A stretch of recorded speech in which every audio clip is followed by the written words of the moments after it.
जय राधा वल्लभ श्री हरिवंश। कल्पना कीजिए, जो इस पूरे संसार के रचयिता है, अगर उनसे ही पूछ लिया जाए कि तुम कौन हो, सोचो उस वक्त उन पर क्या बीती होगी। पर ऐसा सच में हुआ था भगवान श्री कृष्ण की नगरी द्वारका में।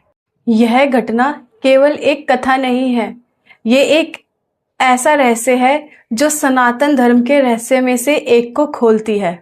एक ऐसा रहस्य जिसे आज की दुनिया यानी हम लोग मल्टीवर्स के नाम से जानते हैं। तो आइए कहानी शुरू करते हैं। बहुत समय पहले की बात है। एक बार ब्रह्मा जी को अपने पद पर थोड़ा अभिमान हो गया था कि मैं तो सर्वश्रेष्ठ हूँ, मैं तो संसार का रचयिता हूँ, मुझसे बड़ा, मुझसे बुद्धिमान, मुझसे बड़ा ज्ञाता कोई नहीं है। कि वे 4 वेदों के रचयिता थे, सृष्टि के रचयिता थे, देवताओं के गुरु थे, तो ये अभिमान आना स्वाभाविक था।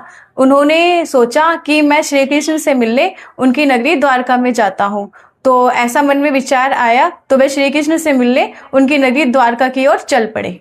जब ब्रह्मा जी द्वारका पहुंचे तो द्वारका के विशाल द्वार पर एक द्वारपाल खड़ा था। ब्रह्मा जी ने उस द्वारपाल से कहा, जाओ श्री कृष्ण को कह दो ब्रह्मा उनसे मिलने आए हैं। तो द्वारपाल अंदर गया और थोड़ी देर बाद वापस बाहर आया।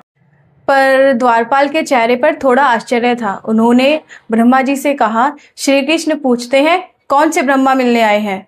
द्वारपाल की ये बात सुनते ही ब्रह्मा जी सन्न रह गए। उन्होंने सोचा, कौन से ब्रह्मा? मेरे अलावा, मैं ही तो ब्रह्मा हूँ, मेरे अलावा और कौन हो सकता है। तब ब्रह्मा जी थोड़ा क्रोधित हो गए और उन्होंने क्रोधित होकर द्वारपाल से कहा, जाकर कहो चार मुख वाले ब्रह्मा जी आए हैं, इस संसार के रचयिता। द्वारपाल फिर अंदर गया और थोड़ी देर बाद संदेश आया कि जाइए, आपको श्री कृष्ण बुला रहे हैं। ब्रह्मा जी जैसे ही सभा में गए, उनके पैरों तले जमीन खिसक गई। वहां 1 नहीं, 2 नहीं, 3 नहीं, 50 नहीं, 100 से भी अधिक ब्रह्मा जी थे। किसी के 10 सिर, किसी के 100, किसी के 1000 से भी अधिक। और कुछ तो इतने विराट थे कि उनकी चमक से पूरे महल में चमक उठ रही थी। हर ब्रह्मा अलग अलग ब्रह्मांडों से आया था। हमारे 4 मुख वाले ब्रह्मा इन सभी के बीच बहुत छोटे लग रहे थे। अब उन्हें समझ आया, जिसे वे विशाल ब्रह्मांड समझ रहे थे, वह तो अनंत सृष्टि का एक छोटा सा अंश है। ब्रह्मा जी का सर नीचे झुक गया था और उनका अभिमान भी चूर चूर हो चुका था। तब भगवान श्री कृष्ण मुस्कुराए और बोले, ब्रह्मा, यह सृष्टि तुम्हारी कल्पना से भी अधिक विशाल है। फिर उन्होंने इस संसार का, इस सृष्टि का रहस्य बताया। उन्होंने कहा, सबसे पहले है महाविष्णु। वे अनंत क्षीर सागर में योग निद्रा में विराजमान हैं।